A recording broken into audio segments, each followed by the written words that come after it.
السلام علیکم۔ آج ہم مسدس حالی کا فنی و فکری جائزہ کریں گے۔ یہ نظم 1879 میں لکھی گئی۔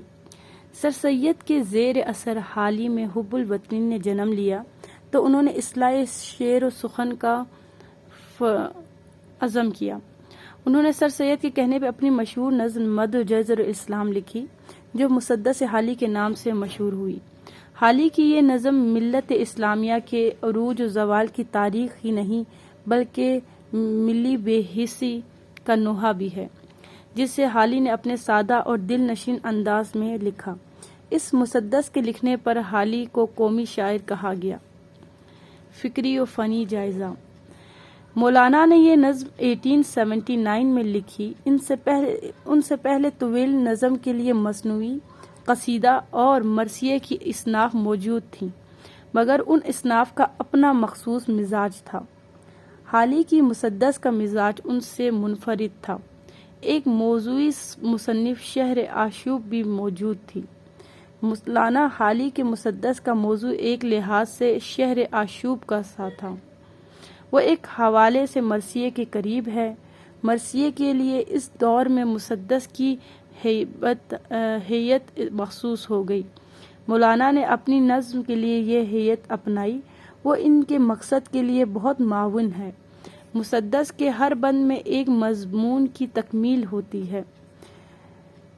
اس میں ترجیح بند کی طرح کوئی مرثیہ دہرانے کی ضرورت نہیں ہوتی، اس لیے ہیئت میں اظہار موضوع کے لیے بہت آزادی ہے۔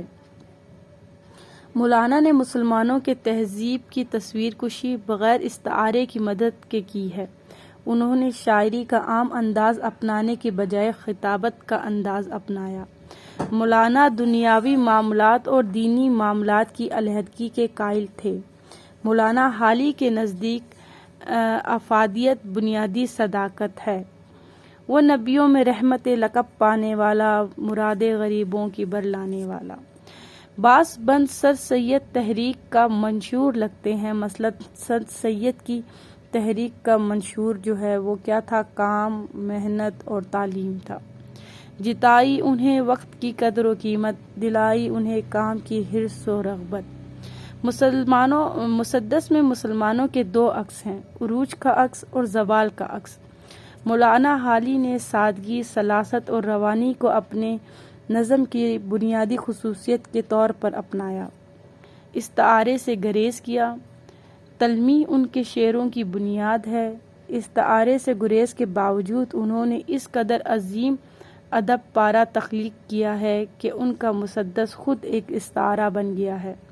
سر سید کا قول ہے کہ اگر خدا نے مجھ سے پوچھا کہ دنیا میں سے میرے لیے کیا تحفہ لائے ہو تو میں کہوں گا کہ میں حالی سے مسدس لکھوا لایا ہوں۔ بابائے اردو مولوی عبدالحق کہتے ہیں، حالی ہمارے جدید شاعری کے امام اور مجتہد ہیں۔ مسدس حالی ایک ایسی نظم ہے جس میں مسلمانوں کے ماضی کی تاریخ و واقعات کی جھلکیوں کا عکس ملتا ہے۔ مسدس حالی میں درج ذیل موضوعات کا مجموعہ ہے۔ نمبر 1، تاریخی مطالعہ۔ عرب جس کا چرچا ہے، یہ کچھ وہ کیا تھا جہاں سے الگ ایک جزیرہ نما تھا۔ قبیلے کا بت ایک جدا تھا، کسی کا حبل تھا، کسی کا صفا تھا۔ غلبہ اسلام کا ذکر۔ گھٹا ایک پہاڑوں سے بتھا کے اٹھی، پڑی چار سو یک بیک دھوم جس کی۔ گراں قدر ماضی اور وجوہات زوال کا تذکرہ۔ ہر ایک دل سے رشتہ جہالت کا توڑا، کوئی گر نہ دنیا میں تاریخ چھوڑا۔ اسلام کا شاندار ماضی۔ ہوا اندلس ان سے گلزار یکسر، جہاں ان کے آثار باقی ہیں اکثر۔ مغربی اقوام کی اصلیت۔ بنے آج جو گلہ باں ہمارے، وہ تھے بھیڑیے آدمی خوار سارے۔ امت کی زبوں حالی پر افسوس، رہا دین باقی نہ اسلام باقی، ایک اسلام کا رہ گیا نام باقی۔ عشق رسول کی تلقین۔ وہ نبیوں میں رحمت لقب پانے والا، مراد غریبوں کی برلانے والا۔ مسلمانوں کی مذہب سے روگردانی۔ نہیں کوئی ذرہ نجابت کا باقی، اگر ہو کسی میں تو ہے اتفاقی۔ گمراہی سے بچنے کی تلقین۔ لگا تو لو اس سے اپنی لگاؤ، جھکاؤ تو سر اس کے آگے جھکاؤ۔ خواب غفلت سے بیداری کی تلقین، بچو گے نہ تم اور نہ ساتھی تمہارے، اگر ناؤ ڈوبی تو ڈوبیں گے سارے۔ امید افزائی، بس اے نا امیدی نہ یوں دل جلا تو، جھلک اے امید اپنی آخر دکھا تو۔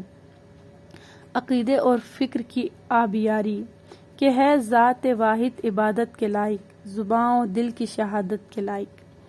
مسلمانوں کے دو ادوار کا ذکر، زمانِ عروج، زمانِ زوال، انسانی بھلائی کی عکاسی، مسدس کا ضمیمہ، عرض حال بجناب سرور کائنات، سادہ بیانی، فطرت پسندی، حقیقت پسند، مقصدیت، سادگی اور سلاست۔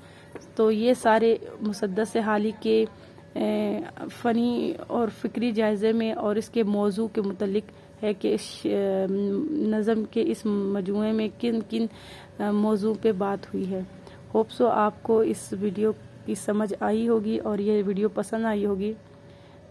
I will catch you in other video with some other topic. Till then, Allah Hafiz.